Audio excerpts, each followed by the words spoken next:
Pemirsa, selamat bergabung dalam Warta Berita PTS tanggal 9 Juli. Taifun Bafi kini berada di jarak tak sampai 1.000 km dari Taiwan. CWA telah mengeluarkan peringatan laut pada sore tadi. Dampak Taifun Bafi diperkirakan akan mulai terasa dari Jumat malam hingga hari Sabtu. Berhubung cakupan radius badai cukup besar, seluruh wilayah diimbau mewaspadai bahaya angin kencang dan hujan lebat. Kapal feri Liu Chiu Tongkang terus menurunkan turis yang kembali. Guna mengantisipasi dampak taifun skala besar Bafi, layanan kapal feri rute Tongliu akan dihentikan hingga tanggal 11. 现在外海的风浪大概是5级风，那0.8公尺浪高左右。那到了下午都会增进到6级风。 Banyak kapal nelayan kembali lebih awal ke pelabuhan Tongkang untuk menghindari gelombang akibat topan. Sementara itu, alat berat melakukan pengerukan lumpur di selokan besar dan parit di sekitar pelabuhan. Wilayah utara Taiwan yang paling terdampak kini dalam status siaga penuh. DEP Taipei memfokuskan perhatian pada area yang rawan banjir dan meningkatkan operasi pengerukan. Ditjen Sumber Daya Air Taipei juga mengaktifkan proses evakuasi area tepi sungai dengan memindahkan jembatan penghubung dan mengosongkan semua fasilitas tepi sungai mencakup toilet portable. Seiring mendekatnya Taifun Bafi, CWA telah mengeluarkan peringatan laut tanggal 9 sore tadi. Walau taifun sedikit melemah, cakupan radius badainya tetap menyelimuti sebagian besar Taiwan. Warga diimbau tetap mewaspadai angin kencang dan hujan lebat. 到了10号的晚上，也就是礼拜5的晚上到礼拜6，是这个台风影响我们最明显的时候。我们可以看到各地基本上都是强风豪雨。嘉义以北，然后一直到宜兰这些地方，可能受到的影响状况可能会非常的明显哦。 Kawasan dari Chiayi ke utara hingga Yilan merupakan zona beresiko tinggi. Hujan lebat juga diperkirakan turun di area pegunungan wilayah selatan. Intensitas angin di pesisir pantai mulai menguat pada Kamis sore. Dari Jumat hingga Sabtu, wilayah Tawin ke utara perlu mewaspadai embusan angin kencang di atas level 12 yang baru akan mereda pada Sabtu malam. Seiring mendekatnya Taifun Bafi, ombak panjang mulai terdeteksi di perairan lepas pantai Hualien pagi ini. Badan Konservasi Alam dan Kehutanan memprediksi jika akumulasi curah hujan mencapai 100 mm, maka danau penghalang akan mulai meluap dari tanggal 10 malam hingga tanggal 11 dini hari tadi. Ombak besar mulai muncul di luar area tetrapods pelabuhan Hualien. Kapal ikan dan kapal pengamat paus telah ditambatkan di dermaga. Pelaku usaha juga telah menarik dan menyimpan jaring mereka. Petugas menuju danau penghalang di Desa Wanli untuk memasang alat pengukur kedua guna memantau perubahan volume air danau secara akurat. Walau diprediksi akan mulai meluap dari Jumat malam hingga Sabtu dini hari, hal ini tidak akan menimbulkan ancaman terhadap jembatan Wanli dan lintasan kereta sehubungan dengan kondisi dasar sungai yang melebar di bagian hilir. Sementara itu, angin dan ombak di sepanjang pantai timur juga semakin menguat. Ombak besar yang disertai air pasang menerpa tempat acara Festival Bahari Suku Amis di tepi pantai. Untungnya tidak ada yang terluka.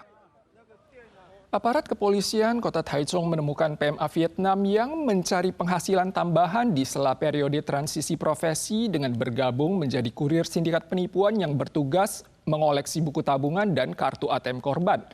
Selain itu, aparat kepolisian Taichung juga menangkap seorang PMA Vietnam kaburan yang menyediakan layanan medis estetika ilegal kepada rekan sesama negara. Mobil polisi mengepung saat mobil tersangka berhenti di lampu merah. Polisi langsung turun dari mobil, memecahkan kaca dan menangkap tersangka. Tak bisa melarikan diri lagi, tersangka turun dari mobil dan menyerahkan diri. Di dalam mobil, polisi menemukan kartu ATM milik korban yang baru saja diambil tersangka.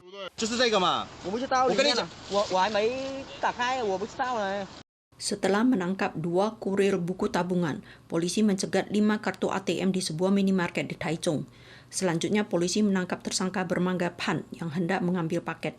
Hasil penyelidikan menunjukkan bahwa tersangka Pan adalah PMA resmi asal Vietnam yang memanfaatkan masa kosong antara pekerjaan untuk bergabung dengan sindikat kurir buku tabungan. Kasus ini akan ditangani dengan tuduhan penipuan berat dan pelanggaran pencucian uang.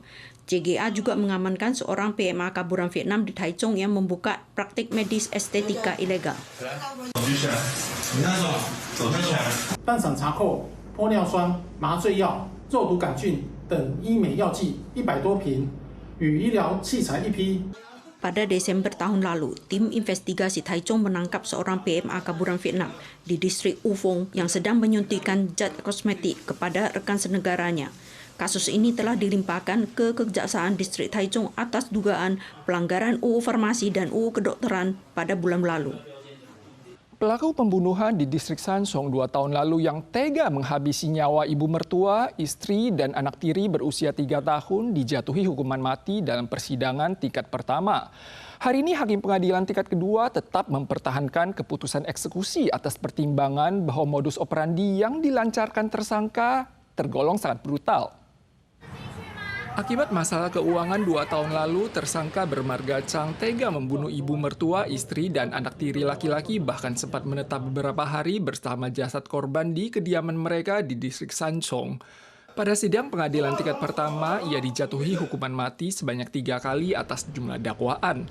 Ini merupakan kasus pertama yang berujung pada vonis mati di tahap persidangan awal sejak penerapan sistem baru yang melibatkan hakim sipil.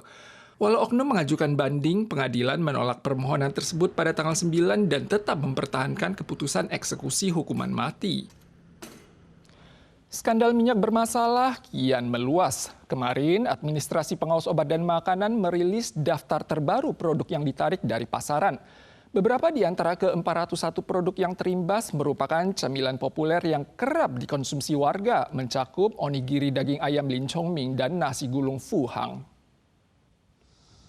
Departemen Kesehatan Kota Kaohsiung kembali mengumumkan 29 pelaku usaha lain yang menggunakan minyak bermasalah pada tanggal 8, mencakup sejumlah restoran ternama seperti Tasty, Tokia, Habe, dan Sunrise, sehingga total pelaku usaha yang terdampak kini mencapai 49 restoran.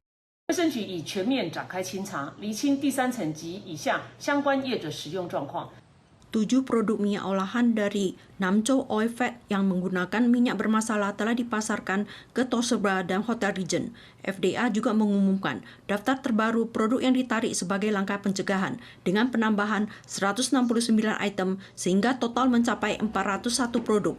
Pada tanggal 7, perusahaan hilir CUOC Thaisan kembali melaporkan bahwa satu batch minyak lainnya juga mengandung benzopiren berlebihan dan sedang dilacak. Sebanyak 10 ton minyak yang terlibat telah dimusnahkan. Warga merasa cemas menyusul ditemukannya produk minyak bermasalah digunakan dalam jumlah besar pada makanan minimarket, mencakup onigiri ayam Li Chongming dan onigiri klasik sus kedelai Fu Hang.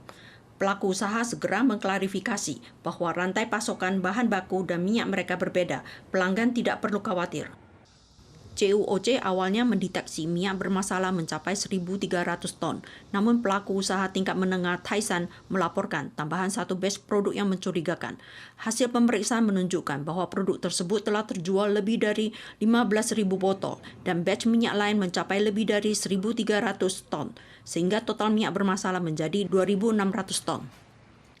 Pemirsa sekalian, sekian Warta Berita dari PTS. Selanjutnya, mari kita saksikan Festival San Fermin di Spanyol. Kita sua lagi di lain kesempatan, tentu saja dalam waktu dan acara yang sama. Sampai jumpa.